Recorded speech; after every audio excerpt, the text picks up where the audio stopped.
Sa 2025 FIBA Asia Cup, isang pangalan ang talagang umangat para sa Gilas Pilipinas, Kevin Kiambao. Mula sa pagiging pinakabatang miyembro ng team, mabilis niyang pinatunayan na handa na siyang sumabay sa pinakamahusay sa Asia.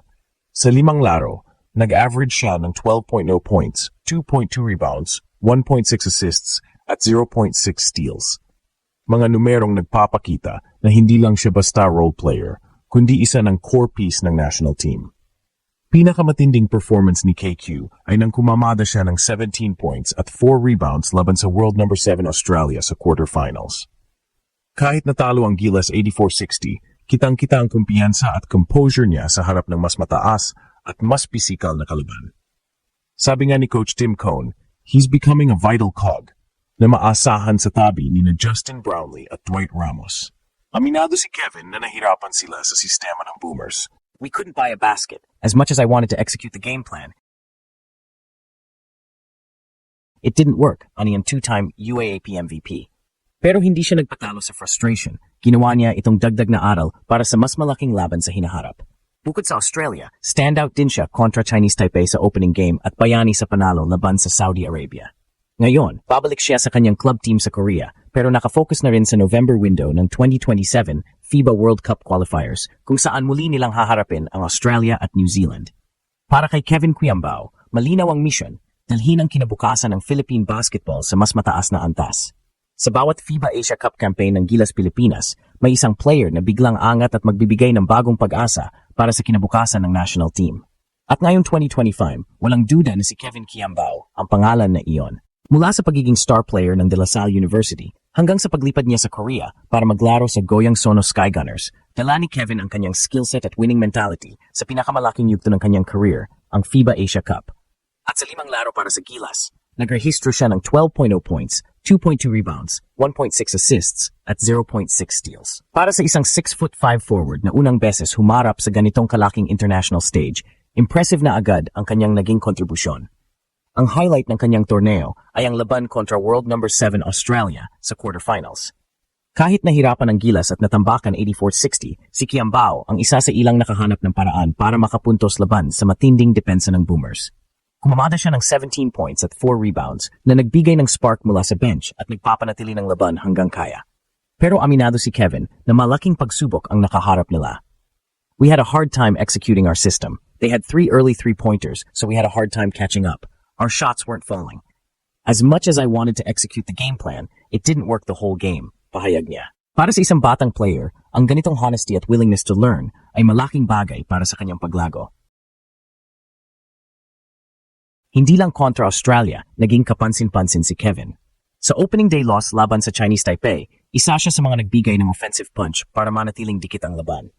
At sa epic win laban sa Saudi Arabia, muling lumabas ang kanyang versatility at basketball IQ, bagay na nagustuhan ni Coach Tim Cone. He's becoming a vital cog.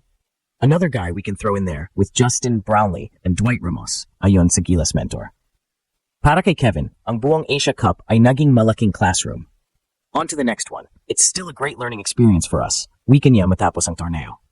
Alam niyang babalik at babalik ang kanilang lababan kontra Australia at New Zealand, lalo na sa darating na November window ng 2027 FIBA World Cup qualifier. At habang walang Asian team pang nakakatalo sa Australia, malinaw na target ng Gilas na mapabagsak ang Oceania Giants. Sa edad na 24, may mahabang daan pang tatahakin si Kevin Kiambao. Pero kung pagbabasehan ang kanyang Asia Cup performance, malinaw na isa siya sa magiging haligi ng Philippine basketball sa susunod na dekada. Kung may natutunan tayo sa kampanya ng Gilas Pilipinas sa FIBA Asia Cup 2025, ito ay na ang pagbago sa roster ay hindi lamang tungkol sa pagpapalit ng mga pangalan, kundi sa pagbuo ng bagong identity ng koponan. At sa bagong mukha ng Gilas na ito, kitang-kita na si Kevin Kiambao ay hindi lang basta role player, isa na siyang core piece. Sa ilalim ni Coach Tim Cone, malinaw ang direksyon ng Gilas, mabilis na bola movement, smart spacing, at versatility sa bawat posisyon. Ang skillset ni Kevin ay swak na swak dito. Bilang isang stretch forward na kayang umattack off the dribble, pumasa sa mga cutters, at magbukas ng depensa sa pamamagitan ng 3-point shooting, nagiging mas unpredictable ang Gilas offense kapag siya ay nasa loob ng court. Sa 5 laro sa Asia Cup, hindi lang points ang ambag ni Kevin. Pagamat average niya ay 12 puntos, mas mahalaga ang kanyang decision-making sa half-court sets. Madalas, siya ang nagsisimula ng high-low plays kay Junmar Fajardo o nagbibigay ng extra pass kay Dwight Ramos para sa open shot. Sa defensive side, kahit undersized sa ilang matchups, hindi siya takot makipagsabayan sa mas matangkad na forwards ng ibang bansa. Isa pang malaking factor ay ang kanyang composure. Hindi madaling maglaro kontra world-class teams tulad ng Australia at New Zealand, pero hindi mo makikitang nawawala sa focus si Kevin. Sa bawat huddle, kasama siya sa nagbibigay ng energy at reminders sa teammates, isang quality na bihira sa mga batang player. At kung titingnan natin ang long-term picture, malaking bagay ang international exposure na nakuha niya. Sa Korea, araw-araw siyang nakakalaban ng malalaki at athletic na imports. Sa Gilas, natututo siyang mag-adjust sa FIBA rules at mas physical na laro. Lahat ng ito ay paghahanda hindi lang para sa national team, kundi sa posibilidad na maabot ang mas mataas na liga sa hinaharap. Kasama na ang NBA Dream na matagal nang binubulong ng fans para sa kanya. Ngunit malinaw din kay Coach Tim Cone na hindi pwedeng umasa lang sa isa o dalawang bagong bituin.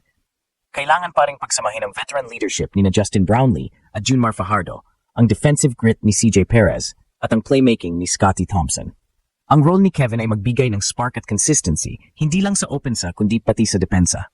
Sa darating na FIBA World Cup qualifiers laban sa Guam ngayong Nobyembre, inaasahan na mas magiging handa at mas mature si Kevin Kuyambao.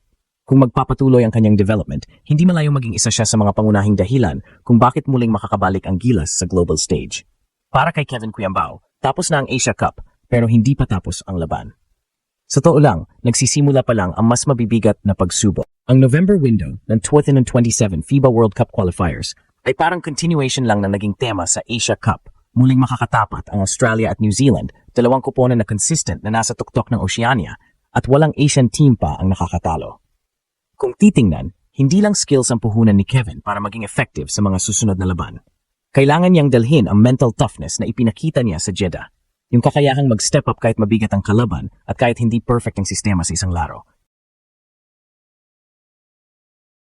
Para kay Coach Tim Cone, malaking bagay na bata pa si Kevin pero marunong nang mag-adjust at mag-compete sa pinakamataas na level.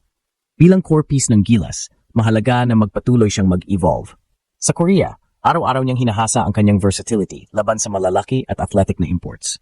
Sa national team naman, natututo siyang maglaro sa mas structured na sistema at mas physical na depensa ng FIBA basketball. Kung mapagsasama niya ang dalawang environment na yan, magiging mas kumpleto siyang player, isa na hindi lang scorer, kundi leader din sa loob ng court.